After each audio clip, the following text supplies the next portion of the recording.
Hi guys, അപ്പോൾ നമ്മളുടെ പുതിയ വീഡിയോയിലേക്ക് സ്വാഗതം. കുറേ ആയി വീഡിയോ ഒന്നും ചെയ്യാത്ത മെയിൻ റീസൺ എൻ്റെ മടിയാണ്. വർക്കിൻ്റെയും പിന്നെ ബാക്കിയുള്ളതിൻ്റെ ഇടയിൽ പിന്നെ ഈ വീഡിയോ എടുക്കാനും എഡിറ്റ് ചെയ്തിടാനെല്ലാം ഭയങ്കര മടിയാണ്. ഞാൻ ഇടയ്ക്ക് കുറച്ച് വീഡിയോസൊക്കെ ചെയ്ത് വെച്ചിട്ടുണ്ടായിരുന്നു. നമ്മളുടെ 180-600ൻ്റെ ഒരു റിവ്യൂ, കുറച്ച് യൂസ് ചെയ്ത ശേഷമുള്ള റിവ്യൂ, പിന്നെ 1-2 ട്രിപ്പിൻ്റെ നമ്മളെ കബിനിയും അതുപോലെ നാനാച്ചി അങ്ങോട്ടൊക്കെ പോയതും അങ്ങനെ ഒരു 3-4 ട്രിപ്പിൻ്റെയൊക്കെ വീഡിയോ ഉണ്ടായിരുന്നു. പക്ഷേ എനിക്ക് ഈ പറഞ്ഞിരിക്കും എഡിറ്റ് ചെയ്തെടുക്കാൻ ഭയങ്കര മടിയാണ്. അപ്പോൾ അങ്ങനെ കുറേ ഡിലേ ആയിപ്പോയി. അപ്പോൾ നമ്മൾ ഇന്ന് വന്നിരിക്കുന്നത് ഒരു ചെറിയൊരു മാക്രോൻ്റെ ട്രൈ ചെയ്യാൻ വേണ്ടിയിട്ടാണ്. അപ്പോൾ കയ്യിലുള്ളത് നിക്കോറിൻ്റെ 50mm 1.8 ലെൻസാണ്. അതിൻ്റെ കൂടെ ഞാൻ റെയ്നോക്സ് DCR 250 അറ്റാച്ച് ചെയ്തിട്ടുണ്ട്. ഇതാണ് സാധനം, റെയ്നോക്സ്. അപ്പോൾ നമ്മൾ മുമ്പും ചെയ്തിട്ടുണ്ട് 50mm കൂടെ റെയ്നോക്സ് വെച്ച്. പക്ഷേ അത് നമ്മളുടെ DSLR മൗണ്ട് ലെൻസാണ്, നമ്മളുടെ F മൗണ്ട് ലെൻസാണ്. ഇത് Z മൗണ്ടാണ്, മിറർലെസ്സിൻ്റെ. അപ്പോൾ മിറർലെസ് വെച്ചിട്ടുള്ളൊരു പരീക്ഷണം ഇന്ന് നടത്താൻ പോകുന്നത്. നമ്മൾ ഓൾറെഡി നോക്കി, ഒരു 2-3 തവണ ഞാൻ ട്രൈ ചെയ്ത് നോക്കി. അത്യാവശ്യം തരക്കേടില്ലാണ്ട് ഫോട്ടോസ് കിട്ടുന്നുണ്ട്. അതുകൊണ്ടാണ് എന്നാൽ പിന്നെ ഇന്ന് നിങ്ങൾക്ക് വേണ്ടിയിട്ട് ഒരു സാമ്പിൾ ചെയ്ത് നോക്കാം. കാരണം മാക്രോ ലെൻസ് അഫോർഡ് ചെയ്യാൻ പറ്റാത്ത ആൾക്കാർക്ക് ഈ ഒരു രീതിക്കൊന്ന് ട്രൈ ചെയ്യാം. എനിക്കൊരു നിക്കോറിൻ്റെ മാക്രോ എടുക്കണമെന്നുണ്ട് 105. അപ്പോൾ ഇപ്പം ലേശം സാമ്പത്തികം ഒന്ന് ടൈറ്റ് ഉണ്ട്. അപ്പോൾ അതുകൊണ്ട് ആണ് ഈ രീതിക്കുള്ള ഓരോരോ പരീക്ഷണങ്ങൾ നടത്തുന്നത്. അത്യാവശ്യം തരക്കേടില്ലാത്ത റിസൾട്ട് തന്നെ കിട്ടുന്നുണ്ട്. അപ്പോൾ നമുക്ക് എന്തായാലും നോക്കാം അല്ലേ. എന്തിനാ എടുക്കുന്നതൊന്നും കാണില്ല, അത് ക്യാമറ നോക്കണ്ടേ.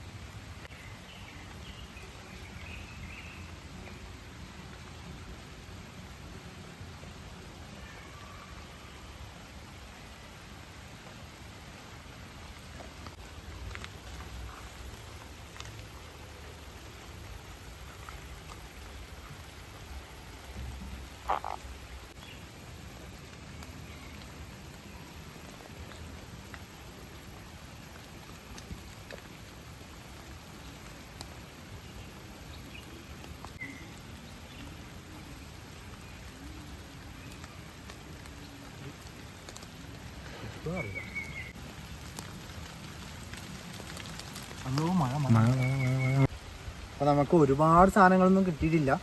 വളരെ കുറച്ച് ഐറ്റംസ് മാത്രമേ കിട്ടിയുള്ളൂ, 1-2 ഇൻസെക്ട്സും കാര്യങ്ങളൊക്കെ. അപ്പോൾ ഞാൻ ആ ഫോട്ടോസും കാര്യങ്ങളൊക്കെ കാണിച്ചു തരാം. മഴ പെയ്യുന്നുണ്ട്, അപ്പോൾ മഴ ചെറുതായിട്ടൊന്ന് കൂടി. നമുക്ക് ഇന്ന് അത്യാവശ്യം കുറച്ച് ഫോട്ടോസ് എടുക്കണമെന്നുള്ള പ്ലാൻ ഉണ്ടായിരുന്നു. പക്ഷേ മഴ കാരണം അധികം നടക്കില്ല. അപ്പോൾ ഞാൻ എടുത്ത ഫോട്ടോസ് ഞാൻ കാണിച്ചു തരാം. പിന്നെ അത്യാവശ്യം തരക്കേടില്ലാത്ത ഔട്ട്പുട്ട് നമുക്ക് കിട്ടുന്നുണ്ട് കേട്ടോ. നമ്മളൊരു 105mm ആ ഒരു രീതിക്കുള്ള മാക്രോ കിട്ടില്ല, എന്നാലും നമുക്ക് ഉള്ള ഒരു ഇത് വെച്ച് തൽക്കാലം കുഴപ്പമില്ലാത്ത രീതിക്കുള്ള സാധനങ്ങൾ കിട്ടുന്നുണ്ട്. അപ്പോൾ എന്തായാലും നിങ്ങൾ ഫോട്ടോസ് നോക്കും.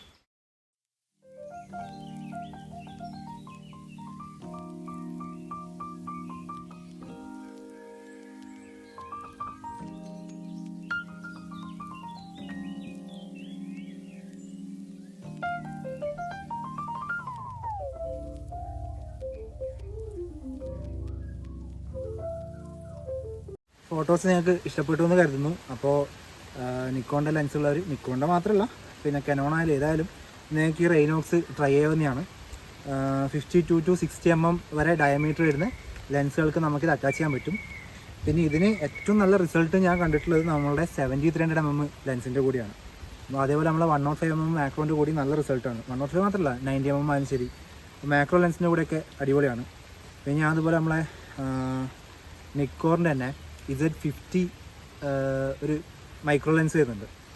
അപ്പോൾ അത് ഞാൻ ട്രൈ ചെയ്ത് നോക്കി. പക്ഷേ ഞാൻ കരുതി അതിൻ്റെ കൂടെ നമുക്ക് റെയ്നോക്സ് ഇടാൻ പറ്റും. അപ്പോൾ റെയ്നോക്സ് ഇടാൻ പറ്റില്ല, കാരണം അതിൻ്റെ ഫ്രണ്ടിൽ നിന്നൊരു എലമെൻറ്റ് പുറത്തേക്ക് വന്നിട്ടാണ് പിന്നെ ഫോക്കസ് ആവുന്നത്. അപ്പോൾ നമുക്ക് റെയ്നോക്സ് അതിന് യൂസ് ചെയ്യാൻ പറ്റില്ല. ഞാൻ ട്രൈ ചെയ്ത് നോക്കിയിട്ടുണ്ടായിരുന്നു. അപ്പോൾ ബാക്കിയുള്ള ലെൻസിനൊക്കെ ഈ പറഞ്ഞേക്ക് 52-67mm ഡയമീറ്റർ വരുന്ന ലെൻസുകൾക്കൊക്കെ നമുക്ക് യൂസ് ചെയ്യാൻ പറ്റും. അപ്പോൾ എന്തായാലും പിന്നെ പറ്റുന്നവരൊക്കെ ഒന്ന് ട്രൈ ചെയ്ത് നോക്കുക. ഇടയ്ക്കിടയ്ക്ക് വീഡിയോ ഇടാൻ ഞാൻ ട്രൈ ചെയ്യാം. ഈ പറഞ്ഞിരിക്കും മടിയാണ് എൻ്റെ മെയിൻ പ്രശ്നം. പക്ഷെ എന്നാലും ഞാൻ മാക്സിമം ട്രൈ ചെയ്യാം. അപ്പോൾ ഓക്കെ, ബൈ ബൈ.